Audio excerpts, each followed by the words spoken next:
আসসালামু আলাইকুম দর্শক। তো আমাদের কাছে একটা শরীফ কোম্পানি একটা ইন্ডাকশন কুকার পাঠাইছে। তো এটাতে আমরা ফার্স্ট অফ অল একটা পাওয়ার দিয়ে নেই। তো পাওয়ার চলে আসছে। এখন যদি অন করি এবং ফাংশনে যাই তাহলে এখানে ইয়েটা কাঁপতেছে। আমার বোর্ডটা একটু লুজ কানেকশনের জন্য সমস্যা দেখাচ্ছে। লুজ কানেকশন দিলাম।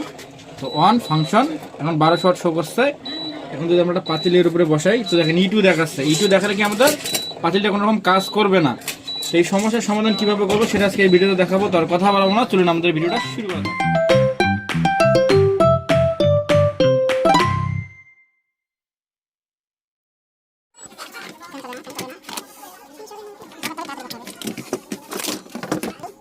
এটা প্রবলেম বলো ইটু। তো ইটুটা কি জন্য আসে এবং কি কাজ করে সেটা আমাদের জানতে হবে। জানলে আমরা সমস্যার সমাধান করতে পারবো। যদি না জানি, আমরা রোগ সম্বন্ধে না জানি, তাহলে আমরা কিন্তু সমস্যার সমাধান করতে পারবো না। তো আমাদের যেহেতু এখানে ইটু আছে, ইটু অর্থ ইটু সিম্বল হলো হাই ভোল্টেজ। তো হাই ভোল্টেজ কি কারণে আসে, তো যদি আপনারা দেখাই তো আমাদের লাইন নিউট্রাল পরে একটি রেজিস্ট্যান্স আছে 270K। 270K পর এখানে 820K দুইটা আছে। তো একটা হলো E1, একটা হলো E2। এই 820K কাজ হলো E1, একটা E2 কাজ করে। তো আমরা কি করবো, জাস্ট আমাদের 820K গুলো আমরা খুলে নেব, কারণ আমরা জানি না কোনটা E1 এবং E2 কাজ কোনটা করে। তো আমরা দুইটা রেজিস্টার খুলে একদম সুন্দর করে মেপে দেখবো যে আমাদের কোনটা রেজিস্টার ড্যামেজ আছে। তো এগুলা সব জিনিসগুলো যদি আপনারা পারফেক্টলি জানতে চান তাহলে আপনারা অবশ্যই আমাদের ক্লাসে জয়েন করুন, যেখানে আমরা ইন্ডাকশনের A to Z কাজ শিখে থাকি। তো আপনারা চাইলেও এখানে জয়েন হতে পারেন। তো আমাদের সেকেন্ড ব্যাচ ইনশাল্লাহ খুব শীঘ্রই শুরু হয়ে যাবে। যখন শুরু হবে আপনাদের সবাইকে জানানো হবে। তো আমরা দুইটা রেজিস্টার খুলে নিয়েছি। এই দুটো হলো 820K, এই দুটো হলো আপনার 1/2 ওয়াট। তো আমরা জাস্ট একবার এটা মিটারটা দিয়ে আমাদের মানটা মেপে নেব। তো মিটারটা যেহেতু এটা 820K, আমাদের মিটারটা দিতে হবে কত, 2 মেগাতে দিতে হবে। অর্থাৎ 2 মেগা যতগুলো নিচে আছে সবগুলো মিটার দিয়ে আমরা এখন চেক করতে পারবো।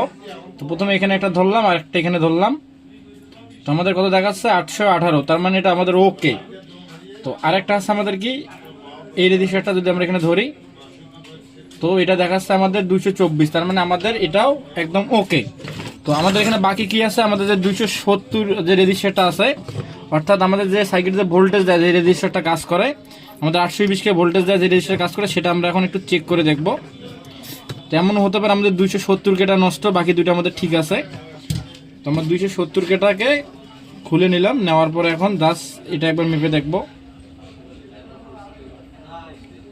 তো এটাতে মান দেখাচ্ছে, যদি আপনাকে দেখাই, তো এটাতে মান দেখাচ্ছে 0, অর্থাৎ কোনো রকম এটাতে রেসপন্স করতেছে না। যদি আমরা ভালো করে ধরি একবার, তো এখানে কোনো রকম রেসপন্স দেখাচ্ছে না। তার মানে আমাদের যে 270Kটা আছে, 270Kটাই ড্যামেজ। এই ড্যামেজ হওয়ার কারণে এখান থেকে লাইনটা পাস হইতে পারে নাই। তো আমরা আবার 820K গুলো লাগাবো, লাগার পর আমরা এখানে তাছাড়া 270K বসিয়ে দেবো, ইনশাল্লাহ আমাদের কাজটা হয়ে যাবে। তো আমাদের ছিল 270K, তো 270K আমাদের কাছে অ্যাভেলেবেল নাই, অর্থাৎ অ্যাভেলেবেল আছে। তো হাতের কাছে আমরা পেলাম 330K। এখন যদি আমরা 330K এখানে ব্যবহার করি, সাইটে কিন্তু কাজ করবে, কোনো রকম প্রবলেম হবে না। তো 270K বদলে আপনারা 330K ব্যবহার করতে পারেন। তো আমরা উল্টা সাইড দিয়ে লাগাচ্ছি এটা। তো আমাদের রেজিস্টার লাগা কমপ্লিট। আগে ছিল 1/2 ওয়াট, আমরা 1 ওয়াট লাগাইলাম। আগে ছিল 270K, এখন আমরা এখানে 330K ব্যবহার করছি। তো গাছ এখন ফিটিং দিয়ে দেখবো যে আমাদের ইউটিউব প্রবলেমটা সলিউশন হয়েছে কিনা, আর আমাদের এখন দেখি পানি গরম হয় কিনা। যদি না হয় সেক্ষেত্রে আমরা এখানে অন্য একটা বিকল্প ব্যবস্থা করব।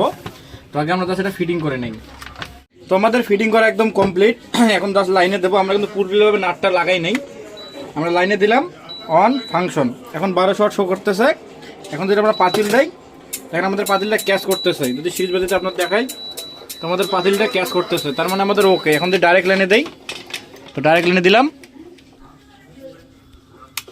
On on function. এখন দেখেন গরম হচ্ছে। যদি মাইনাস করে মাইনাস, আমাদের কিন্তু ধুমে বেড়ে চলে গেছে, অলরেডি ধুমে বেড়াচ্ছে। তার মানে আমাদের কাজটা পুরোপুরি হয়ে গেছে। তো জাস্ট আমাদের একটা রেজিস্টার জন্য আমাদের ইটু সমস্যা ছিল, রেজিস্টার পরিবর্তন করে দিয়েছি, আমাদের ইটু সমস্যা সমাধান হয়ে গেছে। আর একটা জিনিস, যারা এরকম কাজ শিখতে চান আমাদের কোর্সে জয়েন করবেন, ইন্ডাকশন A to Z, তখন কাজ শিখতে পারবেন। তো আজকের মতো আসসালামু আলাইকুম, দেখা হয় একটি নতুন ভিডিওতে।